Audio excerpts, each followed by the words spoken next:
Today we'll be talking about intercultural communication. The simple definition of this is people from different cultures communicating. The first part in understanding intercultural communication is figuring out exactly what culture is. One definition says that this is the part of the environment that is made by humans. This includes all the material and object possessions made by a social group, as well as the shared customs and values that bind members together and give them a sense of commonality. Once defined, culture generally answers these questions. Who are we? What is our place in the world? And how are we to live our lives? Since these questions are answered in many different ways across the world, we have to realize that most people we encounter will not have the same cultures as we do. Since the world is quickly shrinking because of the ease of travel and communication, we must learn to effectively communicate with others in our global community. In general, there are two types of cultures that we need to keep in mind. They are known as individualist and collectivist cultures. As the name states, individualist cultures have an increased importance on the individual acting in their own interest. They tend to value freedom, honesty, social recognition, and reward distribution based on individual performance. They are most comfortable with horizontal relationships where everyone is viewed as equals. The qualities sought for in leaders of these cultures are quick thinking and have the ability to take the initiative. Individualistic cultures are found in the Western and European countries, with the U.S. being regarded as one of the most individualistic countries. Collectivists, on the other hand, believe it is right to subordinate personal goals for the good of others. This is due to the fact that they believe that a shared identity is more important than a personal one. They tend to value harmony, face-saving, modesty, moderation, fulfillment of others' needs, and equality and reward distribution. Leaders are expected to be patient and have the ability to listen well. Generally, collectivist cultures are found in Asia and South America, with China being a great example of a collectivist culture. As you could guess, these different cultures are not easily compatible without work. When they collide, there are a couple of possible negative outcomes. First is an attitude called ethnocentrism. This occurs when a person considers the views and standards set forth by their own culture to be superior to those in another culture.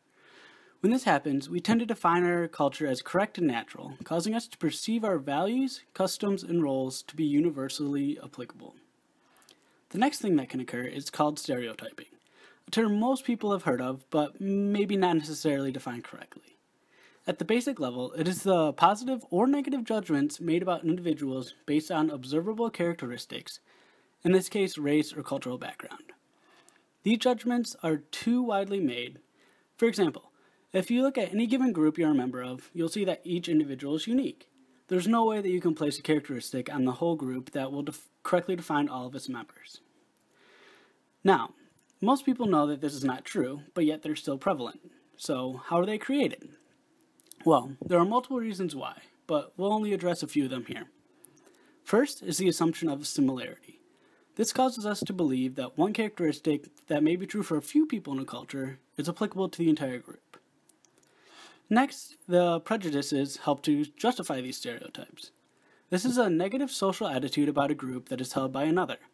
It is used as a rationale for discrimination. As a culture, when we use these stereotypes, we reinforce the ideas behind them, no matter how off-base they are.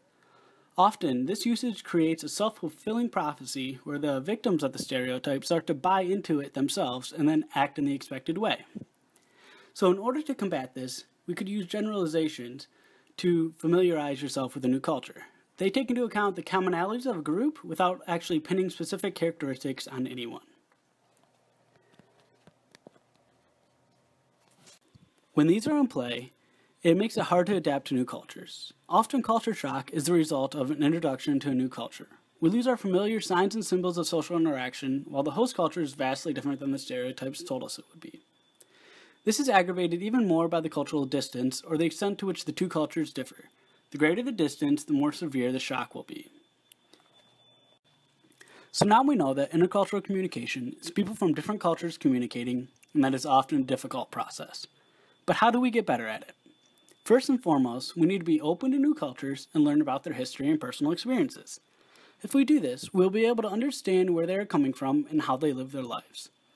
We need to examine ourselves for the inevitable stereotypes that we hold of other cultures and then address them appropriately.